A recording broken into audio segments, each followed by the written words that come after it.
आज आपण बघूया हरतालिका पूजा कशी करावी।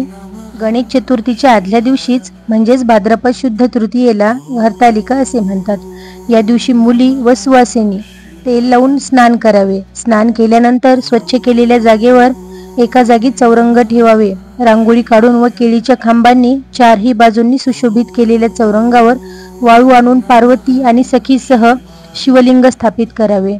उजव्या बाजूस तांदळाच्या एका ढिगावरील सुपारीवर किंवा नारळावर गणपती मांडावा। समोर 5 विडे मांडून तिथे सुपारी, खारीक, बदाम, नाणे व फळ ठेवावे।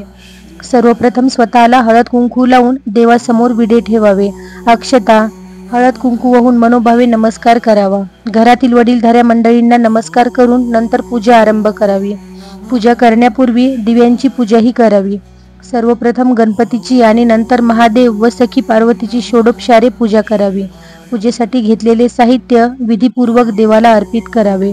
पूजेसाठी लागणारे साहित्य असे आहे: चौरंग, रांगोळी, तांदूळ, पाण्याचा कलश, ताम्हण, पळी, पंचपात्र, तसराळ, आसन, निरांजन, शंख, घंटा, समई, कापूर आरती, हळद कुंकू, अष्टगंध, गुलाल, बुक्का, चंदन, अक्षता, उदबत्ती, कापूर, तुपाच्या व तेलाच्या वाती, अत्तरफाया, विड्याची पाने, सुपारी, बदाम, खारका, नारळ, फळे, खडीसाखर, गुळ खोबरे, पंचामृत, कापसाचे वस्त्र, कोरे वस्त्र, तसेच फणी, काजळ, गळेसरी, कांकणे, आरसा इत्यादी सौभाग्यद्रव्य, या व्यतिरिक्त फुले, दुर्वा, तुळशीपत्रे व झाडांची पाने।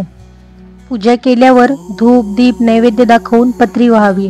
हरतालिकेच्या पूजेत जी पत्री वाहतात त्यांचे क्रम असे आहे: बेल, आघाडा, मधुमालती, दुर्वा, चाफा, कन्हेर, बोर, रुई, तुळस, आंबा, डाळिंब, धोत्रा, जाई, मरवा, बकुळ, अशोकाची पाने व्हावी। नंतर मनोभावे प्रार्थना करावी। कुमारिकेने इच्छिततः वर मिळवण्यासाठी तर सुवासिनीने अखंड सौभाग्य लाभू दे अशी प्रार्थना करावी। दिवसभर कडक उपोषण करावे। शक्य नसल्यास फलाहार करावा। या दिवशी आगीवर बनविलेला कोणताही पदार्थ खात नाही। नंतर रात्रभर झिम्मा, फुगोडी, टिपऱ्या, गोफ इत्यादी खेळ खेळत जागरण करून हरतालिकेची कथा ऐकून आरती करून 12 नंतर रुईच्या पानावर दही घालून ते चाटावे। दुसऱ्या दिवशी उत्तर पूजा करून ती लिंगे विसर्जन करावी।